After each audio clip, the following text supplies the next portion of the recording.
What are some of the things that you guard? Maybe it's your home at night, you lock it up. Maybe it's your money, you put it in a bank. Maybe it's your valuables that you just don't let anybody handle, especially those who don't understand how to properly care for them. Whatever it may be that you guard, it inherently has some characteristics. 1, that you value it. 2, that you own it, that it belongs to you. And 3, that you respect and care for its qualities. Now, this is why the heart is so primed and appropriate to have guardianship of. Our heart, well, it is ours. And then our heart, well, it is valuable. It's said to be the wellspring of all things, where everything flows from. And it is to be respected and cared for. Guarding the heart is very different than hardening the heart. See, for years I wasn't very good at guarding my heart. I was giving and giving, demanding actually of the heart. Love others better, to be loved, loved more, give more, because I expected, well, that's what the heart should do. It should perform in loving. But my heart itself wasn't as full, as cared for, as nurtured, or as valued as it needed to be to perform optimally. It really didn't have my guardianship. I didn't even really take ownership of it. I was still waiting for Prince Charming, someone else, somewhere else, to love me. Even God. I wanted God to make my heart alive, even though He's already told me that the stewardship of my heart is really mine, that I was to guard my heart. But that seemed really challenging because I didn't know how to do it. I didn't know what that would even look like to guard my own heart. And many times when I saw people guard their heart, it was more like hardening their heart. They would cut people off, or they would ignore people with lame excuses, and they would feel like they're creating some type of boundary. These boundaries were just reactional and even physical in nature. They weren't the boundaries of the heart. They weren't the guardianship of the internal world. I've seen a number of people leave a relationship even, maybe completely get that person out of their phone, but they're not out of their heart. Just because we're implementing some physical boundaries doesn't mean we're doing the work of stewarding our heart with emotional boundaries. This means we're going to need to get back to the integrity and intentions of our own heart and take ownership, guardianship, and value for those things versus just react to pain or shut people out. It's really about owning and nurturing what's inside.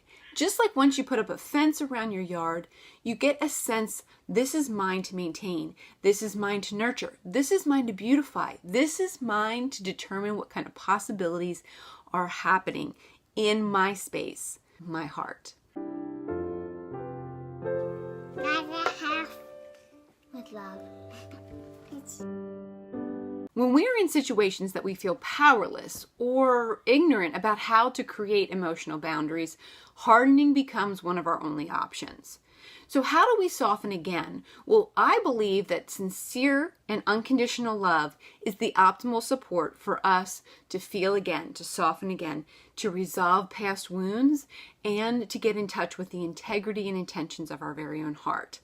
This is going to require us protecting our space, not only from what others relate and do to us and to our heart, but like how we relate and how we do to our heart.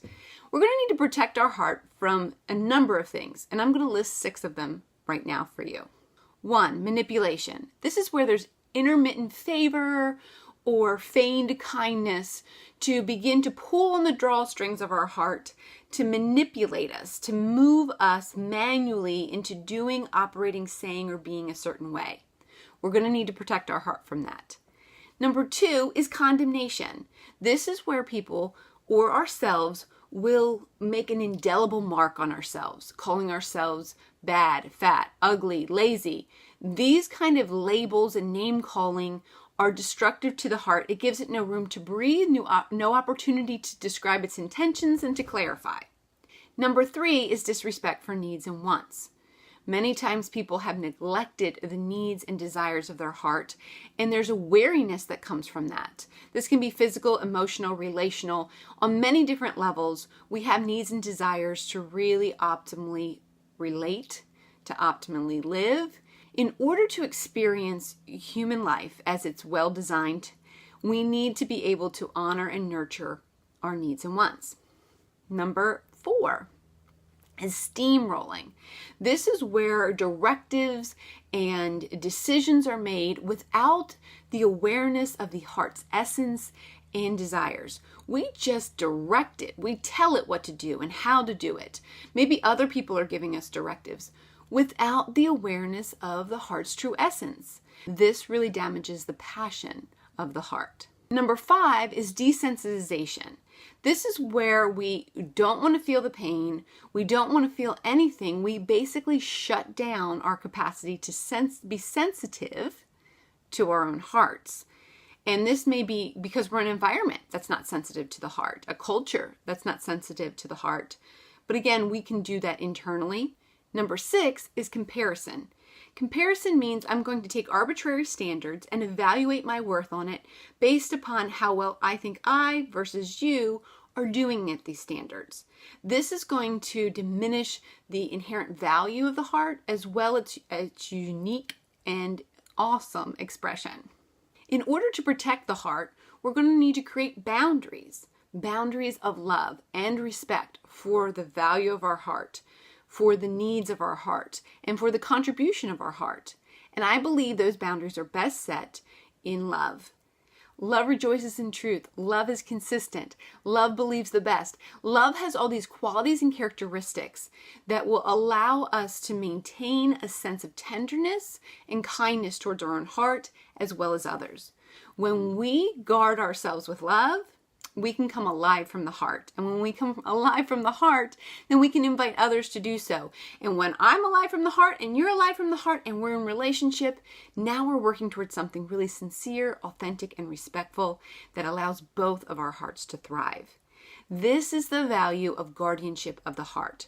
So I encourage you to continue to stay connected with Art of the Heart, where we offer free resources as well as specifically designed sessions to enable you to get back to the heart's own integrity and intentions, being held in a space of love and skill and wisdom so that your own heart can thrive and can contribute in the ways that only your heart can. May you continue to increase the value, the appreciation, the ownership, and the benefits of your very own heart, for it has so much to offer you now and for a lifetime.